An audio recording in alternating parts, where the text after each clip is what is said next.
Great news. Dirty Keto is now on Amazon.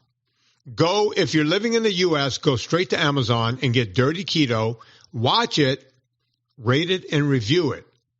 If you're outside of the U.S., meaning Western Europe or Canada or Mexico, it's not there yet. Don't ask me why. Listen, those people made me put a PG-13 rating on it when there was nothing in it that would have caused that. But let's get ahead of this thing. Let's watch it, rate it, and review it. Go get Dirty Keto right now, and on with the show. Thanks for listening to Vinny Tortorich on NSNG Lifestyle Audio. Welcome to Fitness Confidential One-on-One. Vinny Tortorich, founder of NSNG, goes long form with top luminaries in the field of health and fitness.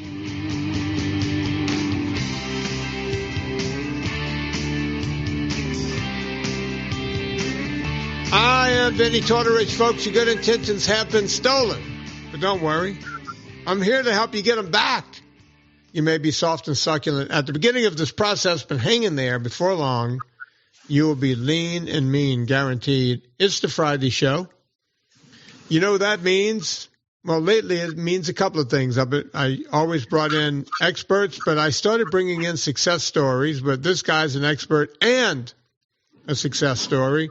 He's a doctor that's been on this podcast a couple of 2 or 3 times before. He always brings the goods. I'm talking about none other than Dr. Mark Cucuzzella. How you doing, Mark?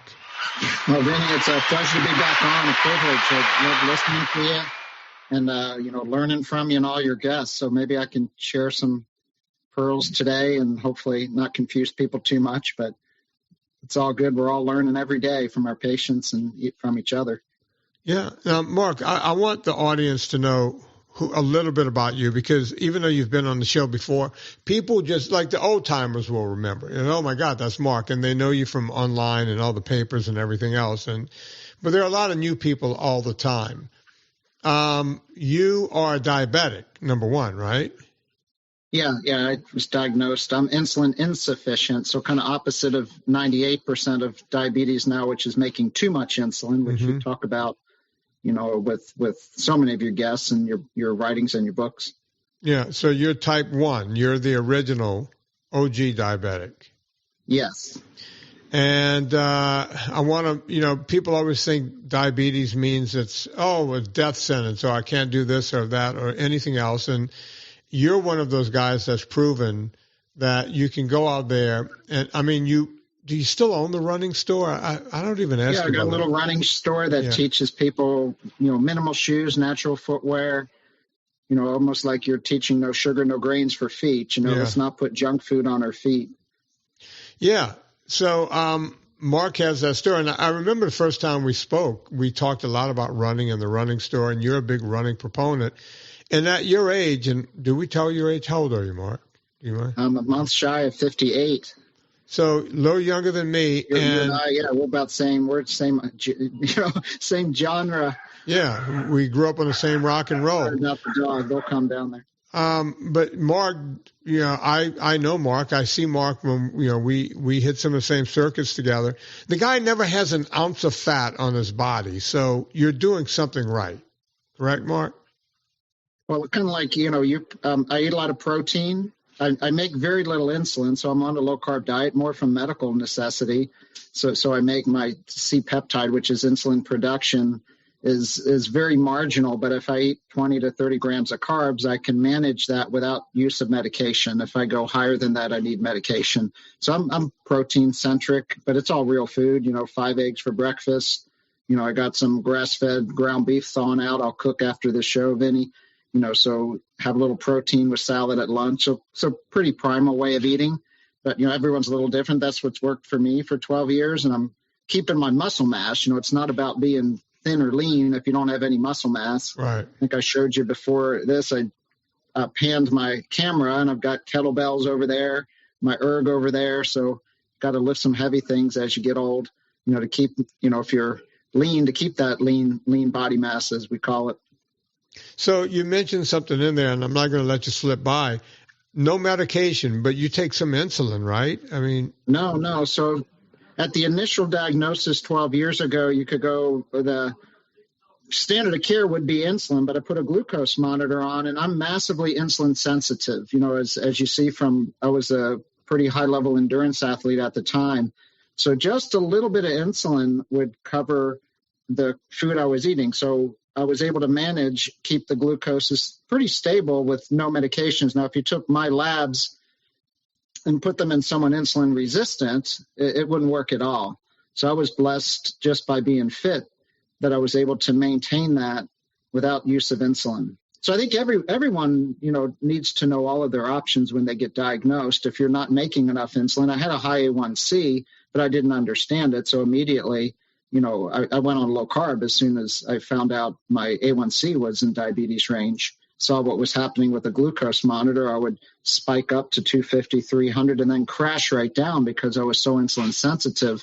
And that it all kind of came clear in reverse, and that made sense why I was waking up at 2 a.m. every morning needing to eat, because I had a condition called reactive hypoglycemia, where you'd eat your standard meal, you don't have a good first phase insulin response, so you have a high spike, and then you start to squirt out a little bit of insulin, then you crash hard, like 2 or 3 hours later, and you're just like looking for food. And I thought that was normal because I was running. I just thought, well, I guess I'm just burning so many calories and I need to fuel up. But as soon as I realized that, I was able to stabilize glucose with protein, fat-centric, a little bit of vegetables on the side, and been that way for 12 years. Now, Mark, you would agree that not everyone can do what you're doing. You could be a type 1 diabetic and have to take some insulin, correct? Yes, most people who have the insulin production I do would need to be on insulin because the majority of Americans now are insulin resistant, not healthy well. Only about 7% of the U.S. population would be actually metabolically well. So that's what's kind of sad in our society now. There's very few well people left. I'm trying to think of a woman, Let Me Be 83. She was in... Bethany McKenzie. Bethany McKenzie with her son River.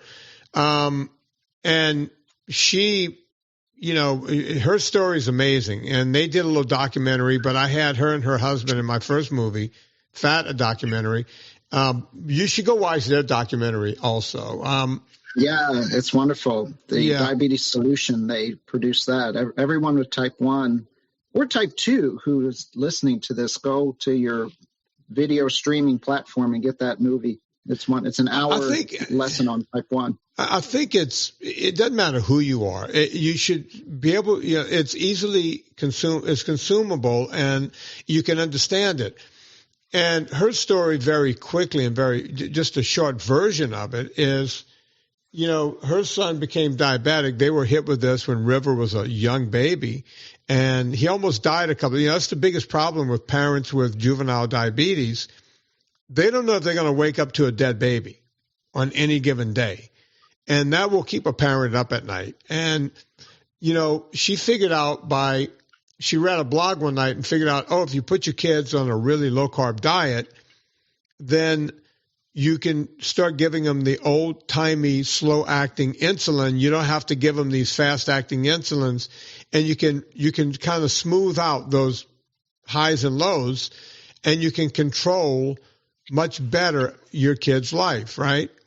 And they literally wanted to get her arrested. The doctors thought about getting her arrested for doing that, for putting her kid on a different. And I'm pretty sure if her husband wasn't an MD himself, she would have been in deep trouble. Would you agree? Yeah, they would have dismissed her and bullied her, which they were. But her husband actually, as an orthopedic surgeon, had enough knowledge. And then you just see the data. So we were doing this in my former hospital, Vinny. We were giving diabetes patients, whether they're type 1 or type 2, the option of 10 grams of carbohydrates a meal and not giving them insulin on the side. And you found that, you can actually smooth out people's blood sugar, without medication. And you couldn't unsee what you saw. So what Bethany saw with River, with a glucose monitor is, I can smooth this out. The newer short-acting insulins are designed, they're perfect insulin, Vinny, for junk food, because most junk food is rapid-acting glucose. Right. So we have, invented an expensive rapid-acting insulin, to cover the rapid acting glucose. But if River had a sweet potato with his eggs or steak, you'd have a slower rise in glucose. So the old regular insulin would be a slower peak. So things tended to match, and you wouldn't get all of this kind of roller coaster effect, because people's absorption of glucose from food and the absorption of insulin can vary 40% in either direction any day. So it's not this linear engineering equation where you can magically match insulin and glucose. There's so many factors. So Bernstein's rule is the rule of small changes: smaller doses of carbs, smaller doses of insulin, smoother sugar, big doses of carbs, big doses of insulin. You get kind of really roller coaster types of blood sugar. But everyone needs to just be their own experiment. Listen to your doctor, but trust yourself and trust your glucose monitor and eat real food, and you'll probably do okay. Yeah, and by the way, River, I think, has graduated high school or getting ready to, and he was he was an outstanding athlete the entire time in tennis and I think other sports. So, doctors, these kids, juvenile diabetes, these kids have a rough life. This and that. Not River, so he's had a pretty good life so far, and I'm sure he will continue on, which is pretty amazing. Yeah, he's thriving, at least what I see. Like, a lot of people in the type 1 community follow type 1 grit, which are followers of Dr. Richard Bernstein, who just turned 90. He was the guy, he was the guy who was in the book, in the movie, right? So he changed the world for all these kids, and they're all on there. Her website is Let Me Be 83, and 83 is a normal blood sugar. So right. People wonder what that means. That's, normal 83. So it's a human right to have normal blood sugar, so okay is not an A1C of 7 if you're a child. That's right. Not okay in my book, right? If it's my kid, I want my kid normal, because that's going to affect their brain. So he's doing great. I think he's like state champ tennis player right now. And yeah, Dave Dykman is another kiddo in that. Now, not a kiddo. He was starting high school quarterback, played your sport. So that's right. Yeah. They're out in Hawaii, and almost same exact story. Both of those parents were kind of engineering backgrounds and said, we need to figure this out. And they did. And the whole family, I think the important thing about both of those families, like the whole family eats in a way that's good for type 1 diabetes. So, the 10-year-old child isn't eating his meal, and then, his brother's having Domino's pizza. That doesn't work for the kid. So they all kind of eat in a way that works for the diabetes. Yeah, which is great all the way around, when you can do that, because the whole family is now healthy. Mark, I don't want to switch gears yet. You mentioned you have a glucose monitor in your body. Now, we all know those things to be a pretty recent thing. How long have you been wearing one? Oh, consistently for about 6 years. Yeah, so they've been around for a while. I wore one when they were mostly just experimental almost to help us understand our diabetes. Then we went back to finger sticks. But then I've got a freestyle one on now. Yeah. When the Libre 1 became available, it was simple, easy to acquire, wasn't massively expensive. And, then it had the readers. So that was probably, I would say, easily 6 years ago. Been wearing one every day since then. It just makes things easier. Yeah. And you can see if you're smooth or, mine's pretty boring now because it's pretty smooth. Yeah. And I remember being with you somewhere at a convention or something. Tell me if I'm making this up. And I was like, hey, drink a couple of sips of wine. I want to see what happens. It's like, I was using you as a test. I mean, you were having a couple of sips of wine, and it was like your blood sugar didn't change much at all with that, right? It just all stays. Yeah, we were drinking a little bit of dry farm wine, and wine is very low carb. Yeah. So, and we also had, that was by Stephen Summers. We had some amazing. That's right. Yeah. We had some amazing charcuterie at the same time with the wine. Yeah, there was meat. There was everything. Very dry wines, that you're enjoying with real food rarely affects blood sugar. Same as like an ultra beer, or one of those like super low carb beers. But if it was like a stout or something, that'd be a different story. But low carb wine or spirits, it's still calories. So if anyone's listening to this thinking, this is a weight loss plan to just drink wine because it doesn't affect your sugar. No, that's not true at all. It's not a weight loss. Or the other side of it, if you think, oh, wait, they said dry farm wines, let me drink a bottle every night. Again, not gonna work, right? No. Mark was mixing this in with a meal. I think there was venison, there was beef, there was pork. I know. It's like every meat you could think of was there, right? I was like a kid in a candy store. Every time we go every time we go up there, man. I couldn't go this summer. I was traveling, but did you go this year? Yeah, I did. Same thing. Just some great people in the tribe. Even past speakers. I was a past speaker. We all just love going there so much. We just come and support. I think we all go just to eat. We all go to eat and have a little dry farm wine. Yeah, the food is so damn good, and everyone there is so damn smart. You just want to be in that room. Now I will switch gears. GLP-1s, Ozempic, Wegovy, Mounjaro. Everybody's on this stuff.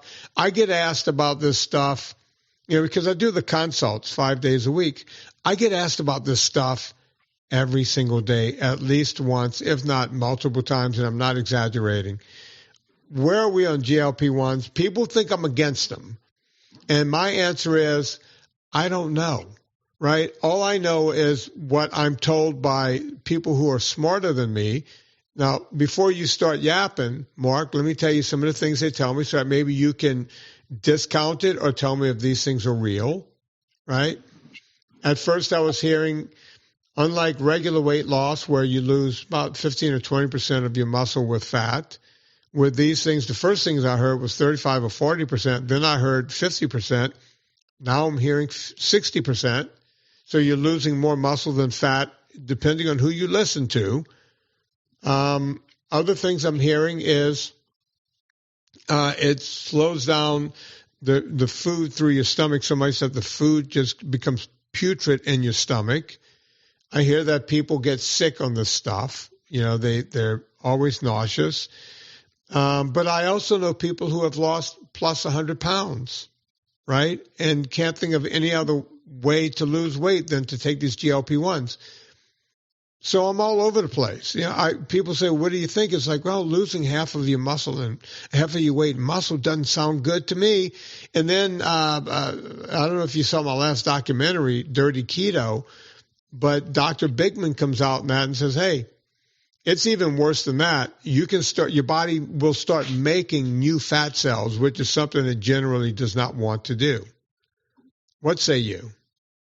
Yeah, so you're probably all the above, right? So again, it's a very nuanced topic, and I think we got on this podcast because I did a talk on this topic at Ken Berry's conference. Ken Berry is Proper Human Diet, very active in the keto carnivore space, and he has a wonderful conference out there in Tennessee. It's called Low Carb for Better Health, very community level conference. There's maybe 20% of the people in the room are medical, but most are just interested citizens, citizen scientists trying to figure out their own situation.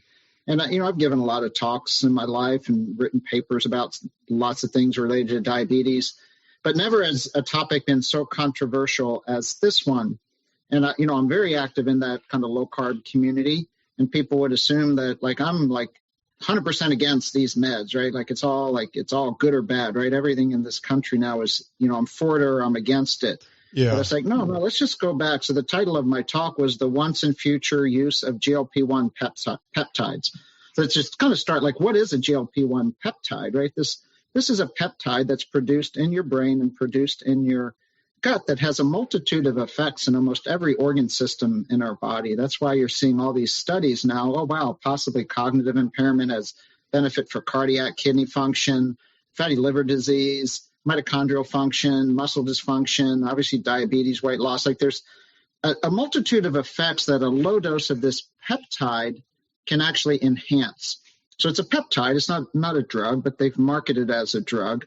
And it's not new. So this peptide was actually kind of discovered as a part of the Gila monster, which is a lizard. So there was this peptide that the lizard was making, which was very close to native GLP-1, which is made in our gut.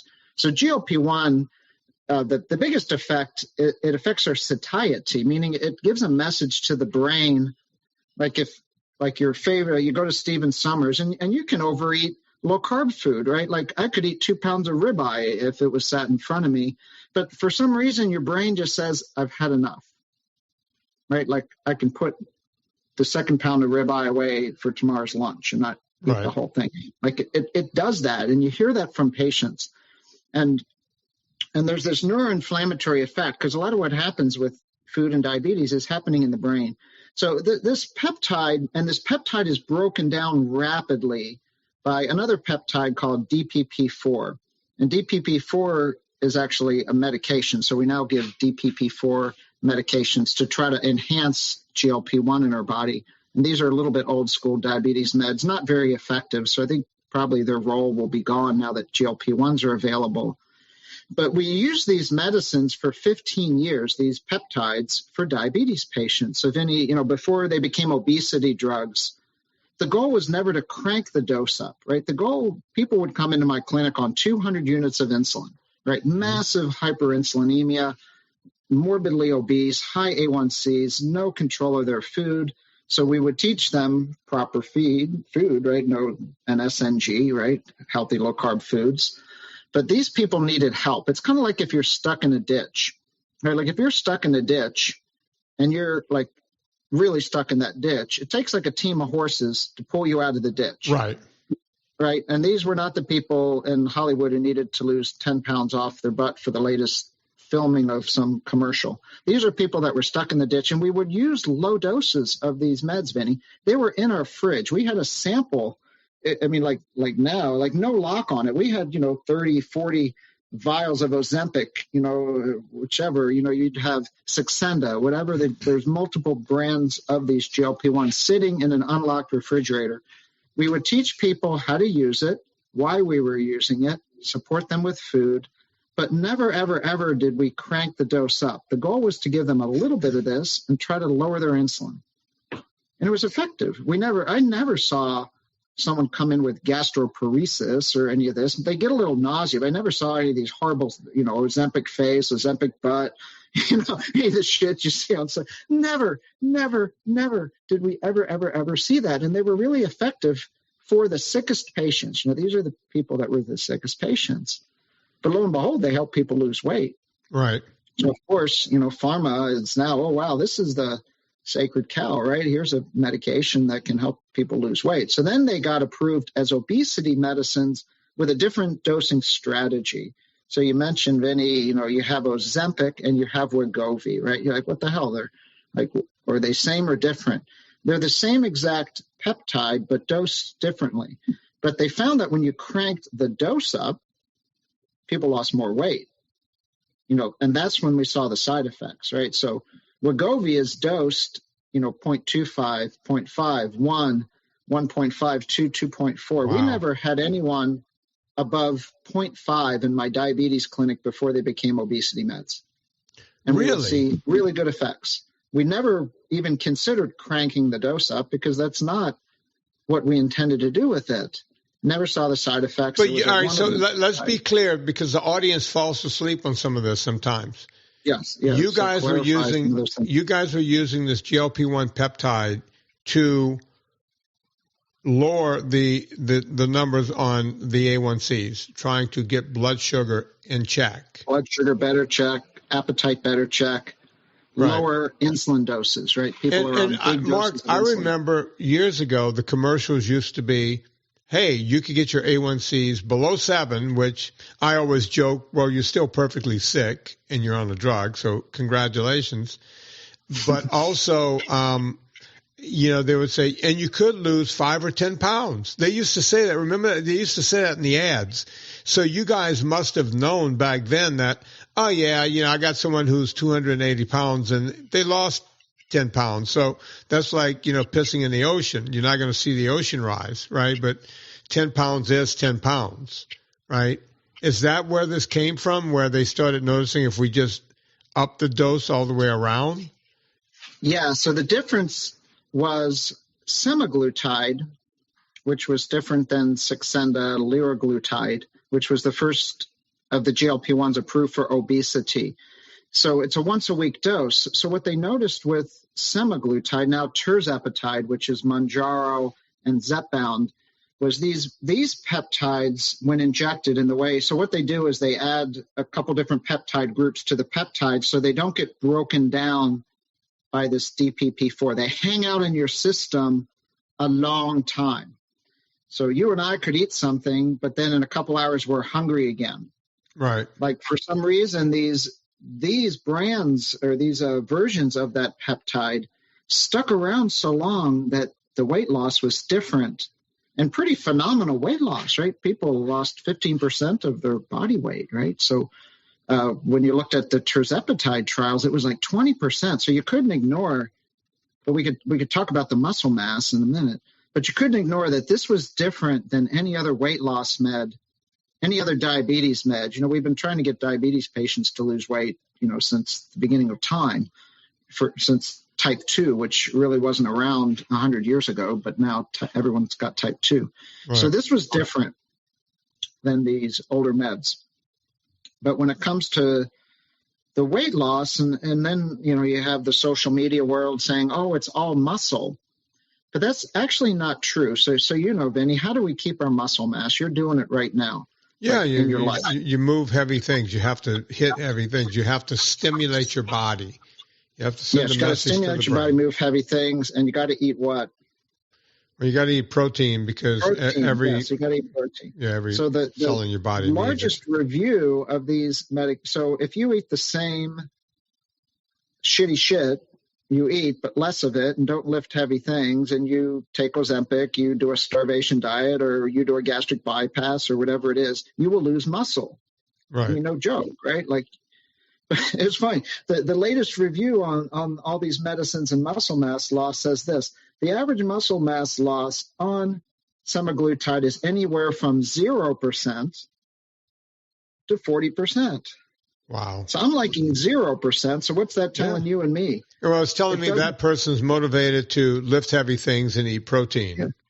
Yeah, they have a good doctor or a good coach, or maybe they just know common sense. Like, if I don't want to lose muscle, I need to lift some heavy things and eat some protein. So it doesn't just because. Wait, hang on, Mark. Let me be devil's advocate, because the people I'm working with at this point, some of them are upwards of 500 pounds, even 600. Right. Wow. Truckers, some of these truckers, I don't know how they're getting in and out of the trucks, because they're lifting 600 pounds into the cab of a truck. You got to climb up 3 steps to get in that bad boy. Right. And these guys are losing hundreds of pounds. And at first they cannot exercise. Right. So that's a problem. Yes. That's a big problem. So let's say you're even 300 pounds. A 300 pounder can at least walk. Right? You get them on a treadmill, you get them on a spinner, you can get them to do something. So on the 300 pounders, if you said you can lose up to 15% of your body weight at first, so that's 45 pounds. So that puts you right at, let's call it 255 if you're a 300 pounder, or 250 pounds. You're well on your way, but that's not, there are people with way bigger problems than that. What do you do? Yeah, that's actually a perfect question, because the folks that are 500 and 600 pounds, these people they've got some headroom of lean body mass, right? Just to walk around with 600 pounds, you have some skeletal muscle mass. Oh, yeah. So they're not what we would call sarcopenic obesity, right? These are your postmenopausal, post-andropausal men, women who have very poor skeletal muscle, a lot of body fat, can hardly get their sorry butt off the floor, right? Those people, we don't want them to lose any muscle. Right. But your 500-pound trucker probably has a little bit of margin. They need to get rid of total body weight, and they could compromise a little muscle without compromising anything vital in their health, because they still got like more muscle mass than you and I together on this call. Oh, they're doing squats. He's getting into that truck. I'm thinking of one in particular. He knows who I'm talking about. And shitter, Yeah, he's getting in that truck. Every time he's got to take a step, that's like doing, that's putting a 400-pound bar on my back and telling me, all right, then climb into that cab with a 400 pound every day. He's doing it every day. Gas station, right? Yeah. But they can do so. I'm right with you. So these people need to get their energy back and lose significant weight. So I had a guy and I shared his slide at the talk. He was 420 pounds. He got low dose Ozempic, low dose, and he got down to like 330 in 8 months. And now he's doing jujitsu 4 times a week. Nice. At 420 pounds, like, the dude does not want to do jujitsu. Right. But you get your energy back, right? You start making energy, and he's got kids. And now he's like going to the gym. He likes doing jujitsu. But, there's resistance bands. There's a lot of things people can do sitting in a chair for strength training. Resistance bands, I have them there you go. I have them in my clinic, and I show people, I sit in a chair, and I just show them what they can do with resistance bands. Start there, getting in and out of up and down from a chair, right? Like you said, Vinny, like that's a 500-pound squat, right? Like you're getting up. So they can do those things. They don't feel like going for a 2-mile walk yet. That's going to take a little bit of time before they get there. They got to change their metabolism. They have to start burning fat, and then they start making energy in this crazy way. Like they wake up one day and they're like, oh my God, I feel like going for a walk. Yeah, Gary Taubes and I talk about that a lot, where, it's not their fault. People think they're on the couch and they're lazy. No, when energy production is working against them, they don't have a choice. Like they see people walking and moving, and they're like, how are they doing that? Because they have no energy to do that. And, and when I tell this to people, they go, well, that's why I hate when people, we need to start shaming these people. It's like, no. They're living in a fucking shame spiral. They're living in a prison of their own body, and they would love to get out, but we need people like Mark Cucuzzella telling them how to get out. We need people like Gary Taubes telling them, listen, there's hope. You can feel energy again, but not eating the current way you're eating. Or the way you eat. And here's currently. my protocol, Vinny, in a clinic, right? So who needs, the team of 8 horses to pull them out of the ditch, right? So first visit, right? Like, let's talk about proper eating. Like, what can we do right now without pharmacologic help? Now, probably 60 to 70% of people do really well, right? They don't need semaglutide. They don't need tirzepatide. They do well. But then if at a year they're still struggling, these people need help, right? And like we're medical people. We're going to do everything we can to help them. And the group that I see that really needs that help. So I'm at the VA hospital now, and there are a lot of these veterans. They were like obese in high school, and they cut weight to join the military, right? So their body's set point, right? They had to like push the beach ball underwater to join the Marines, right? So they starved themselves. They were motivated. So then they get out of the service, or they get a back injury, and they just go right back up, right? It's like a balloon, dude. I see it all the time. You know that story, right? Like, I talk to them. I talk to military people. Mark, we could get, I want you to continue, but we could get into military. These guys are calling me from Fallujah and different places going, with the video calls going, they're serving us nothing but shit here. It's like, I can't do anything about the military.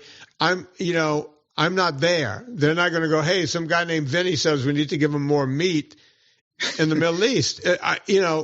But they go there and they get fat. It's crazy. Yeah. I'm not making this up. You think, well, this just must be a joke, right? No, it's real. So now they're advocating to give active duty troops weight loss meds.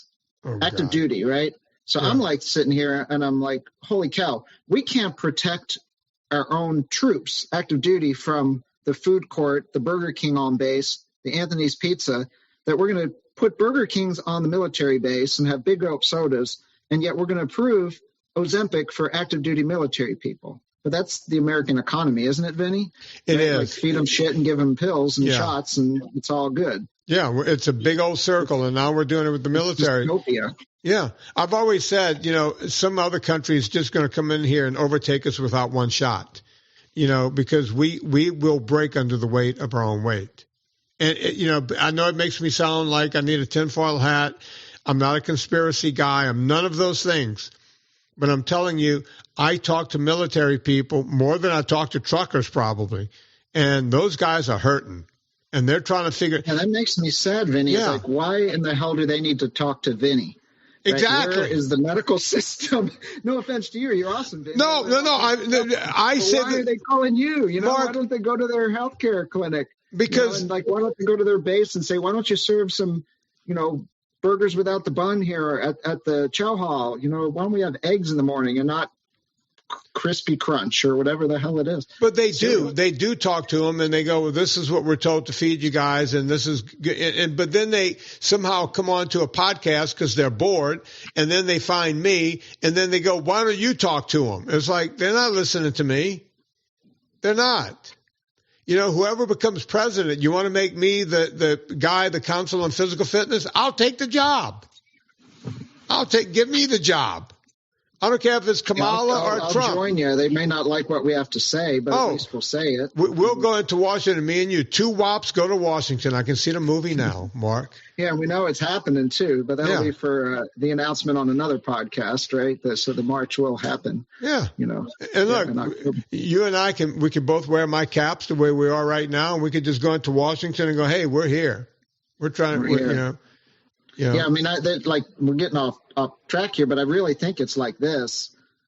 So the Manhattan Project. So fixing metabolic health in America is going to take nothing short of the Manhattan Project level thinking, right? And I think most people on your podcast know, they took the smartest scientists, everyone who could figure the situation out, and you do not leave Los Alamos until you have invented a bomb that will end World War II. Right. It's not, I will figure that, let's do this over. No, figure out the whole thing, or do not leave until you figure it out. We don't have that level of thinking. People aren't viewing this as that level of a crisis. They're viewing it as kind of a non-crisis because everyone's still making money, right? But this is the crisis of the future of our country, as well as Jeff Volek and I wrote an opinion piece that circulated on The Hill. The journal's called The Hill. Right. It was about the national security crisis that no one is talking about, which is now you go to your local high school, Vinny, maybe in Charlottesville, those kids are fairly well, but you go anywhere in my state and 1 out of 5 kids is eligible to enlist in the military. Now, when you and I were in high school, I think every kid in yours and my high school class, you were in the Bayou and I was in Baltimore, right? But everyone could have enlisted if they wanted to. Exactly. Exactly, right? And that wasn't because we all ate less and exercised more or something. We just, for some reason, we just, we're normal kids. You cooked at home. You didn't have snacks all the time. You went out and played, and you didn't have phones. But the food is the big rock and all that. The food environment has changed. You and I had video games, so people want to blame the video games, but we had Atari. I didn't do video games at all. I was never interested, even when there was Atari. It didn't interest me at all. Someone goes, hey, check out this Atari. I did it for 5 minutes. I was like, can we go outside and the little ping pong thing? Yeah, it's like ping, ping, ping. It's like, what are we doing? What is this? What are we doing? Let's go outside. You get a mitt. Let's go. Get a basketball. Let's rock and roll.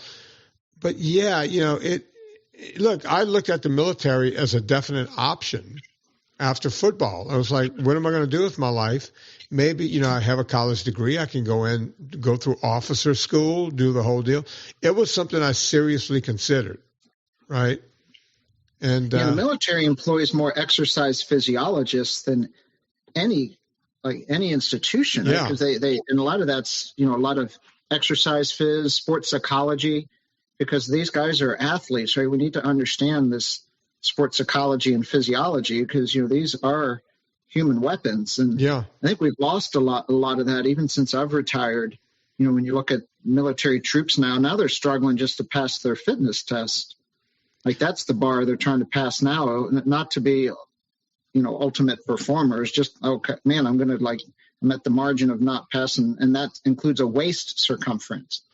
The waist is the disease, these folks. And it's not their fault, right? This is not people's fault that they're putting weight on in the middle. Because most of the kids now are a couple generations in. If your mother was struggling with metabolic health and you were born as an 11 or 12 pound baby, you're already in trouble. Yeah. You're going to struggle. I go back and ask people how big were they when they were no shit, Vinny, I'll ask them in the doctor visit, do you remember what your birth weight was? And they'll look at me like I have 2 heads. And I've had people text their mothers. during a medical visit because they don't know. And mom will text back, oh, you were 12 pounds. And I'm like, oh, this all makes sense now. Yeah. You were 12 pounds. No, and you're 280 pounds senior year of high school. Like, and how heavy is your mom? Your mom's 260 pounds, diabetic. They're already, sad but true, they're already, 1 to 2 generations into metabolic dysfunction. Much more difficult to get out of the situation. Starts changing genes. Yeah. Speaking of pediatrics, Robert Lustig talks a lot about it. These kids are being born fat. And he wrote about in his book, it's like these little girls, 6, 7 years old, it looks like they're growing mammary glands already, but they don't know if his mammary glands are just so much fat on their body that it looks that way, right? It's a very sad thing. Yeah, what happens there, so testosterone, which males produce, a lot in adolescence is the peak time of testosterone. If you have a lot of visceral fat is the apple, right? The fat around your organs. So adolescent boys make testosterone. But if you have a lot of visceral fat, it's called aromatization. It converts to estrogen. So we have all these adolescent boys now developing gynecomastia, which you described there is kind of like little boy or man boobs. It's not their fault. They're actually becoming estrogenized because of the belly fat. And you're just like, how do you get out of that, right? That should not be happening. But, Robert's a colleague, and I quoted him in a paper.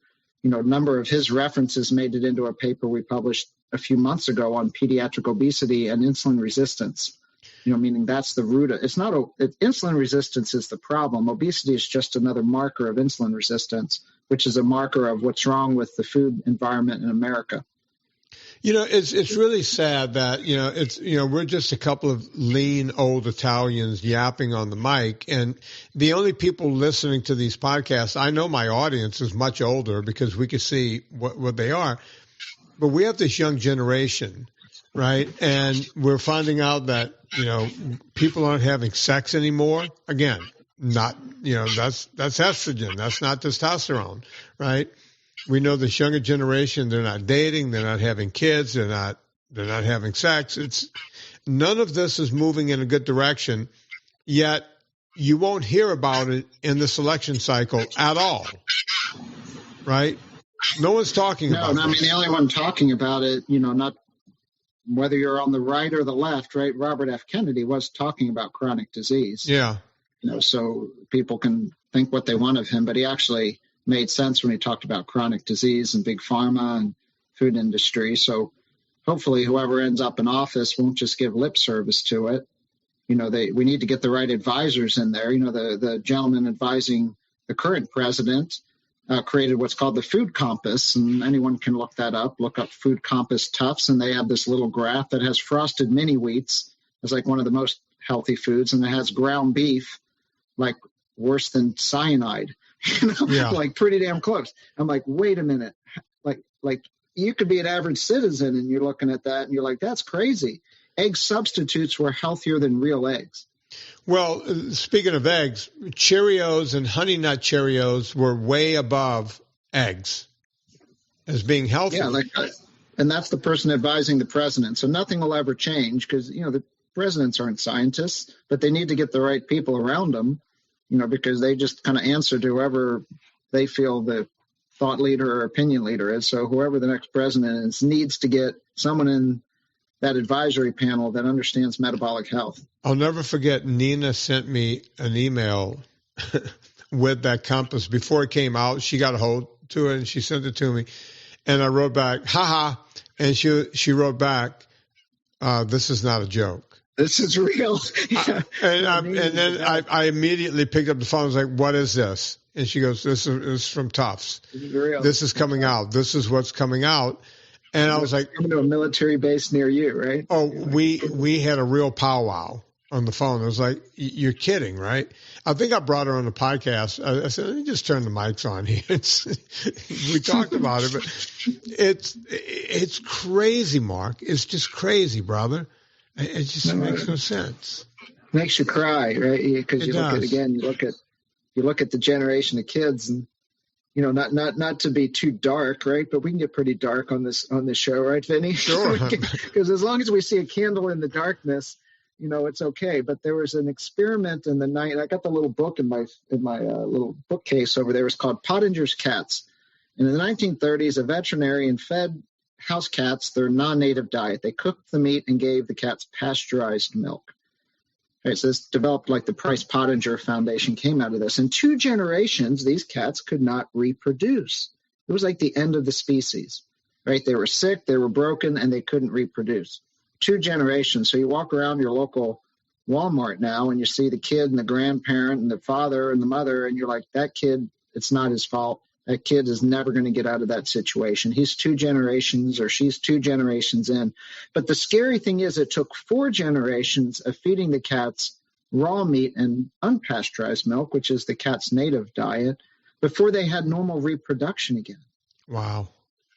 So like right now, I don't know, what say you, Vinny? Are we 2 generations in right now? Is it game over, or can we turn the shit around? What do you think? It would be, I think the ship can be turned around, but as you know, if you start turning a ship right now, it takes 3 miles before that ship starts to turn around, right? It doesn't happen immediately. And that's if you're all in Manhattan Project level stuff, right? And nobody, we're not going to do that. We're not going to put people in a room and go, okay, don't come out until you have this figured out. I mean, when Kamala was running the first time against, in the primaries against Biden 4 years ago, someone asked her, meatless Mondays. She's like, yeah, meatless Mondays. Now, I get it. Politicians will say whatever they need to say right now, right? And so I get her saying that. My question is, we know she's changed her mind on fracking and everything else. Hopefully she's changed her mind because she's one of the 2 people that can get in, right? It's going to either be her or Trump.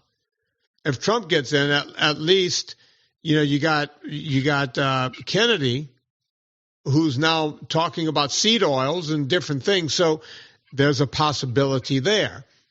If Kamala gets in, I hope she's at least changed her mind enough to go, just like, she's flip-flopped on fracking and everything else.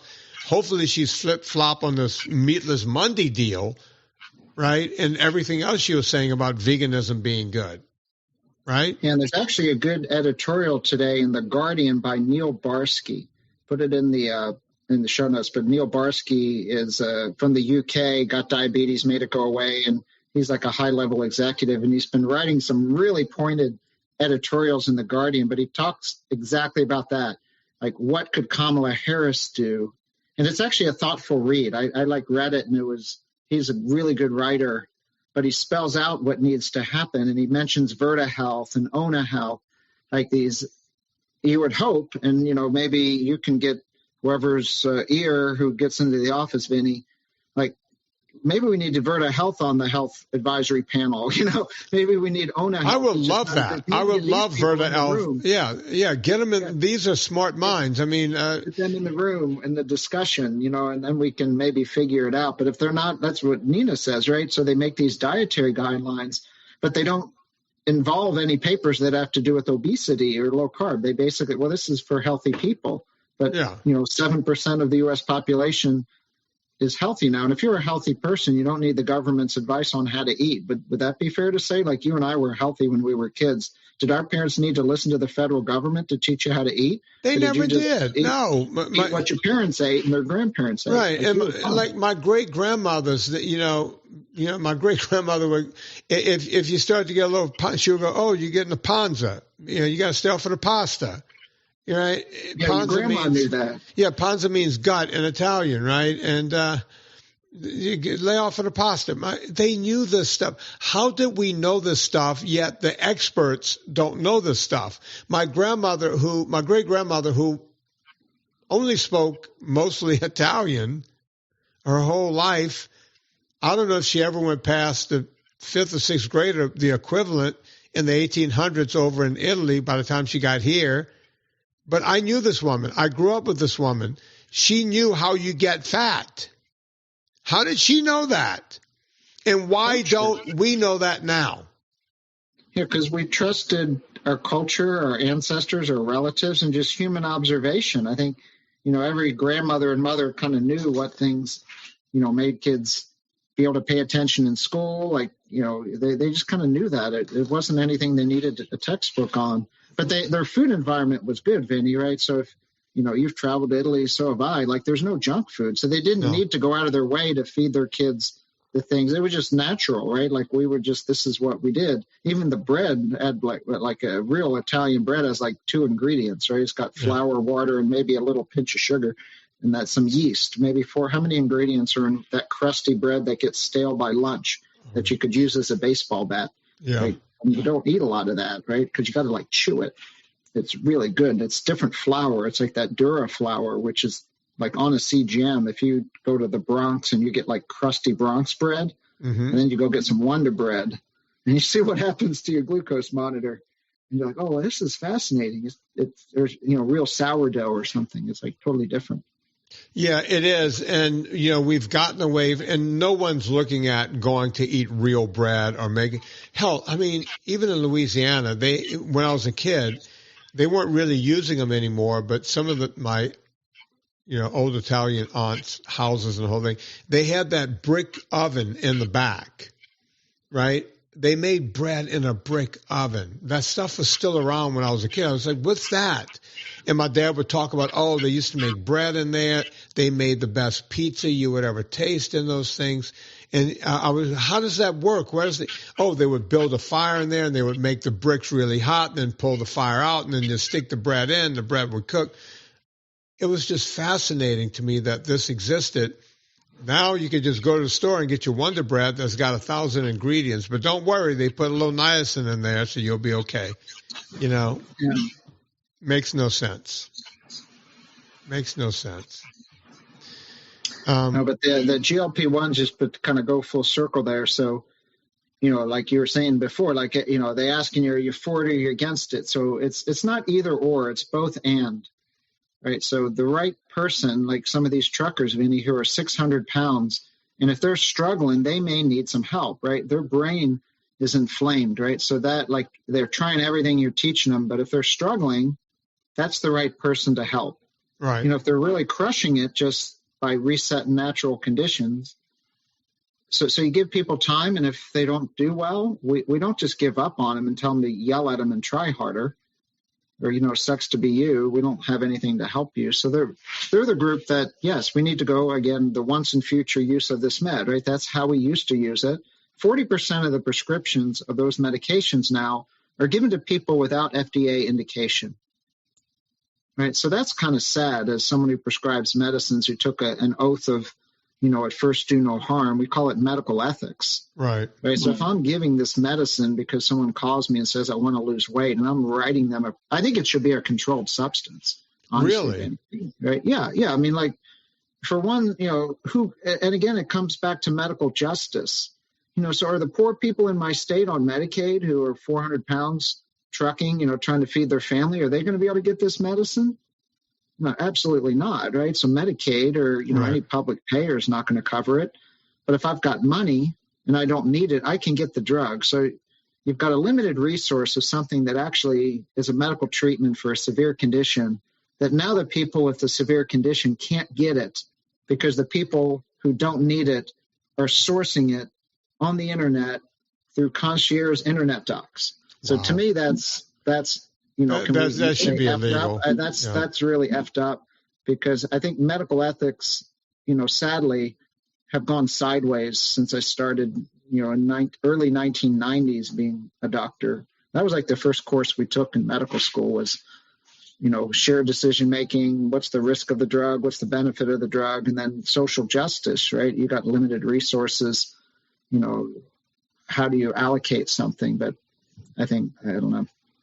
Yeah, it's all gone sideways, Mark, and it's like always. We do this show. You come on, and at the end, I just hope that someone gets something out of what we've talked about here, right? I hope that they can pull something out, right? Yeah, get help, and don't discard these medications because someone you see on the internet that it's going to cause gastroparesis or gut paralysis. That is only if you crank the dose up.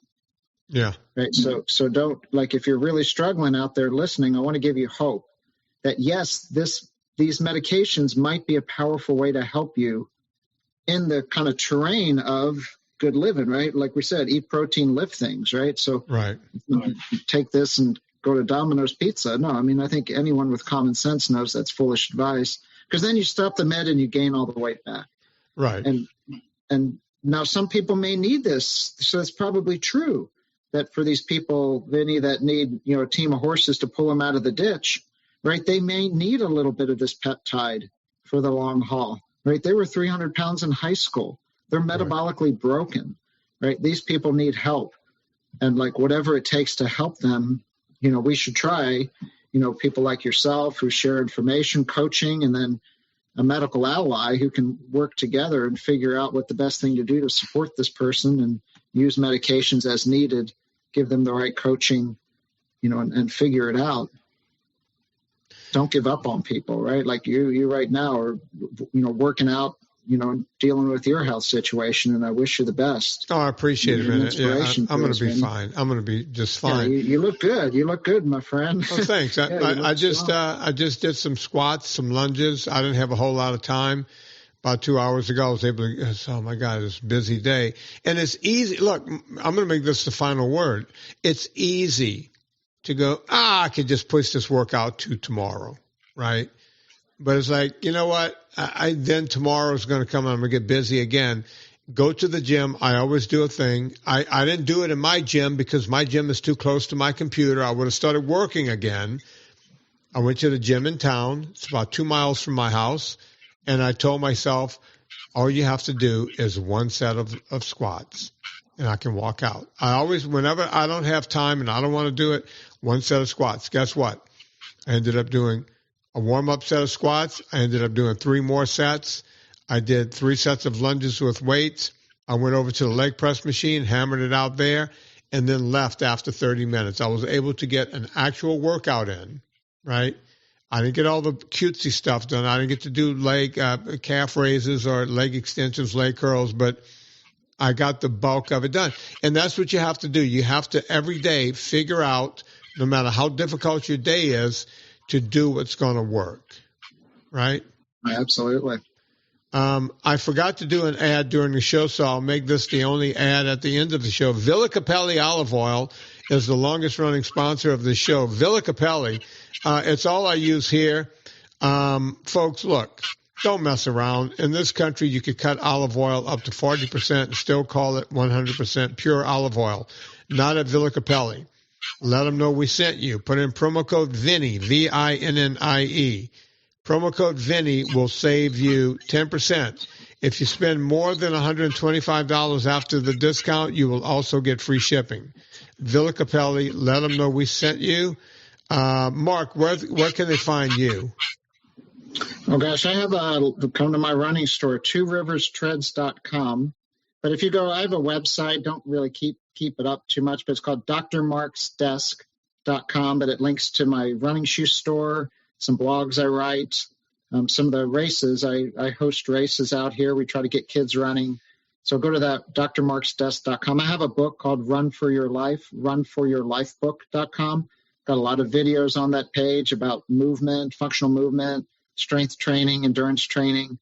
So there are a few places you can read it, learn a little bit more.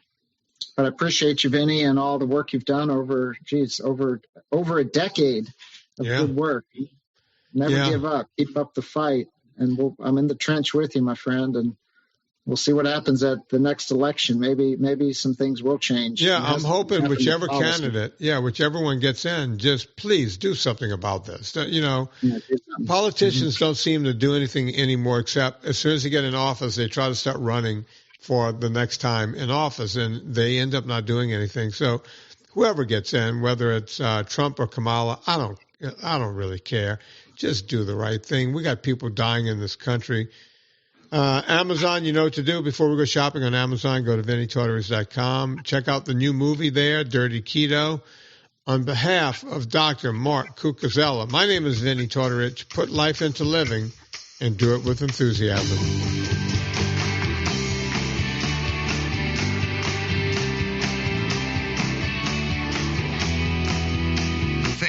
listening to Fitness Confidential. Get more information at VinnyTortorich.com. Remember to rate and review us on iTunes and follow Vinny on Instagram and Twitter.